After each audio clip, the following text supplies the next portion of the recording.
Haleluya. Nah, saudaraku, berita Natal pada hari ini topiknya, saudaraku, damai Tuhan Yesus. Damai Yesus menjadi milik kita.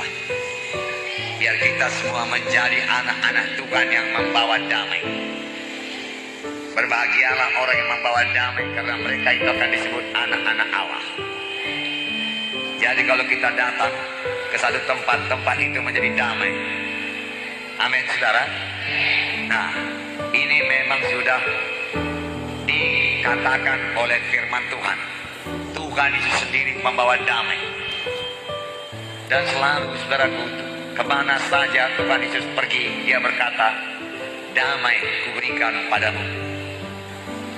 Dan dalam surat-surat kiriman Rasul Paulus, saudaraku, kasih Tuhan Yesus, ya, anugerah Tuhan Yesus, damai Tuhan beserta dengan engkau.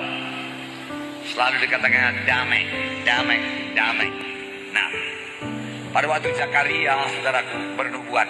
Zakaria ini Zakaria perjanjian baru, seorang imam. Istrinya bernama Elisabeth. Dialah orang tua daripada Yohanes Pembaptis.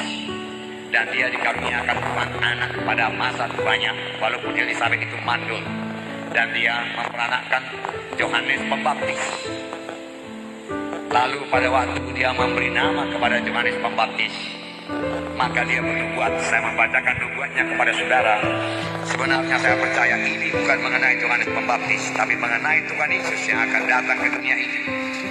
Dalam Lukas pasal 1 ayat 78 dan 79, sebagian saat saya bacakan. Oleh rahmat dan belas kasihan dari Allah kita, dengan mana ia akan melawat kita surga pagi dari tempat yang tinggi, untuk menyinari mereka yang diam dalam kegelapan dan dalam naungan maut, untuk mengarahkan kaki kita kepada jalan damai sejahtera. Yesus akan memimpin kita dan menyinari kita dengan surya pagi yang memberikan damai sejahtera kepada kita, bahkan mengarahkan kaki kita, yang berarti memimpin kita kepada jalan damai sejahtera. Jalan damai sejahtera. Damai sejahtera kutinggalkan padamu, Tuhan berkata waktu dia mau naik ke sorga. Damai sejahtera. Tuhan suka kita memiliki damai sejahtera. Tuhan suka kita hidup dalam damai, tidak khawatir, tidak takut, tidak was-was. Dan damai itu sungguh-sungguh menguasai kita. Ya, kemana saja kita bergerak, saudara, orang merasakan damai itu, saudara. Orang melihat damai itu, saudara. Dalam kita, saudara. Orang melihat damai itu dalam kita. Nah, saudara,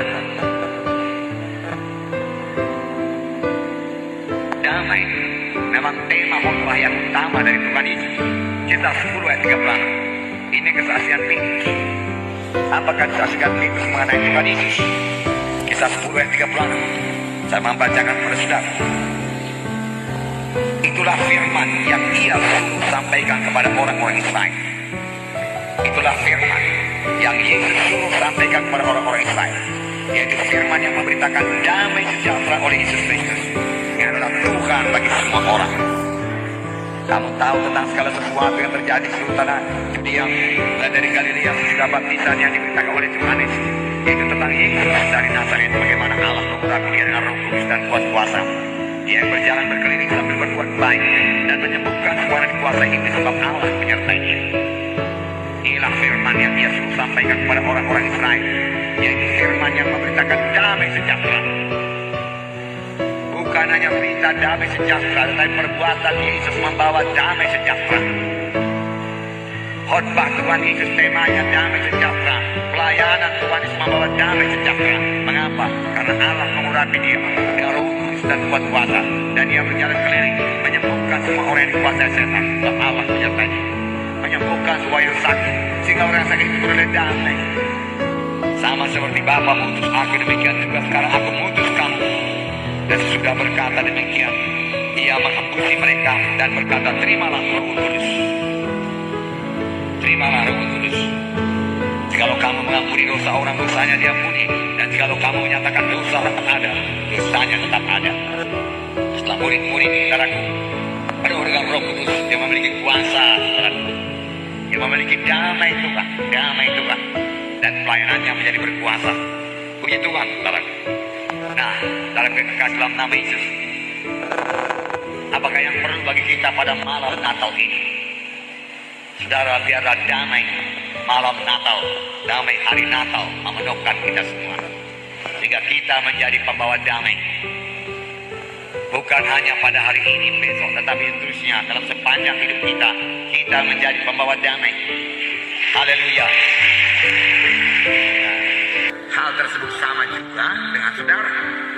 Di dalam saudara juga ada Tuhan Yesus. Itulah sebabnya saudara mewarisi hidup yang kekal. Seperti ayat yang sering kita baca dalam kebaktian Natal. Barang siapa yang memiliki Yesus, dia memiliki hidup yang kekal. Barang siapa tidak memiliki Yesus, tidak memiliki hidup yang kekal. Saudara, Yesus dalam saudara, amin. Yesus Raja damai dalam saudara, amin. Oleh sebab itu setiap saudara bisa membawa damai, amin. Semua kita jadi pembawa damai. Ada Roh Kudus yang sama yang memenuhkan di saudara, Roh Kudus yang memenuhkan saya, Roh Kudus memenuhkan saudara.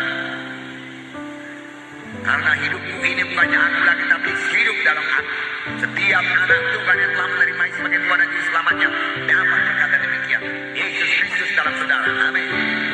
Yesus Kristus mengasihi saudara, dan dia akan menyangkupkan saudara menjadi pembawa damai, menjadi pembawa damai. Ini berarti, saudara, segala pertengkaran yang memang kalau dahulu anak Tuhan suka bertengkar berubah menjadi damai, amin.